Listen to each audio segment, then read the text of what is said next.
بسم اللہ الرحمن الرحیم۔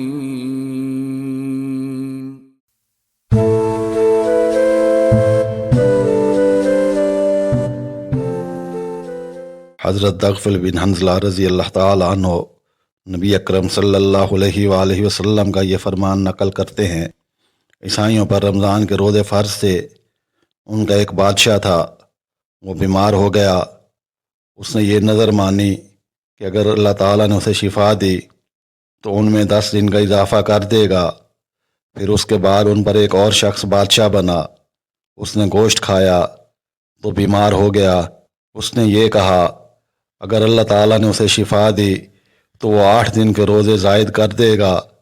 پھر اس کے بعد ایک اور شخص ان کا بادشاہ بنا، اس نے کہا ان دنوں میں جتنے باقی رہ گئے ہیں ہم انہیں مکمل کر دیں گے اور اپنے روزے موسم بہار میں رکھ لیں گے، تو یوں ان کے 50 روزے ہو گئے۔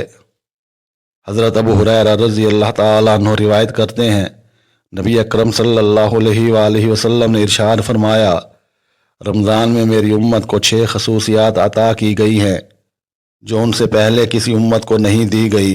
روزے دار کی منہ کی بو اللہ تعالیٰ کے نزدیک مشک کی خوشبو سے زیادہ پاکیزہ ہوتی ہے، اور مچھلیاں ان لوگوں کے لیے دعائے مغفرت کرتی ہیں جب تک وہ روزے ختم نہیں کر لیتے، یعنی عید الفطر نہیں آ جاتی۔ اور اللہ تعالیٰ روزانہ جنت کو آراستہ کرتا ہے اور پھر یہ فرماتا ہے، عن قریب میرے نیک بندے ان سے پریشانی اور تکلیف ختم ہو جائے گی اور وہ تمہاری طرف آ جائیں گے۔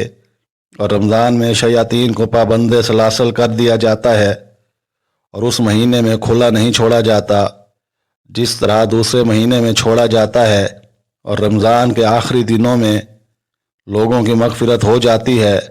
عرض کی گئی، یا رسول اللہ صلی اللہ علیہ وآلہ وسلم، کیا وہ شب قدر ہوتی ہے؟